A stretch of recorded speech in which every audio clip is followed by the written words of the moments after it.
Ik ben hier op de Torenstraat en ik ben op zoek naar de mosken. En als het goed is, dan zitten zij in deze kapperzaak te spelen. Dus ik ben heel nieuwsgierig. Jelle tinkt nog best wel vaak aan Amerika.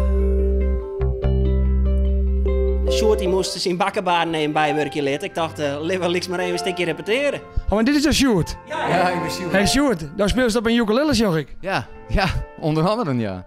En wij hebben hier, dit is de bassist. En Doe is nevens mij, maar er heel hip uit. Nevens mij bestaat ook de kapper. Dat klopt helemaal. Dat is goed jongen. Als er een klap op mijn neus hoor. Ja, klopt. Ik heb een hele boze vrouw. Ik mocht net voor het jongen, maar ja. Toch gewoon en krijg dit. Dat snap ik wel. En dan hebben we hier nog Jelte, want Jelte ken ik. Jelte speelt ook in de band Straight on Stage. Hey Jelte. Hoi, goeie.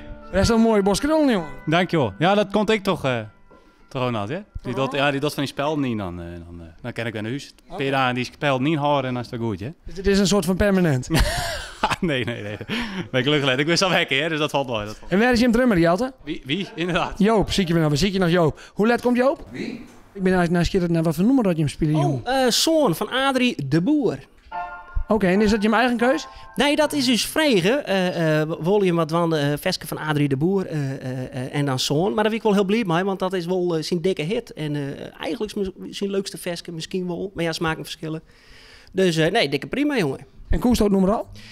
Ja, ik koe het, omdat wij winnen één keer eens futweest te spelen met Adrie. Dus Zadwander koe ik het, Reinoud. Ah! Joop, jongen. Doop is dus de zoon van Adrie de Boer. Ja. Mooi man, en waarom is er nou zo let dan? Ja, ik ben altijd wat letter. Dat is gewoon altijd, dat is standaard.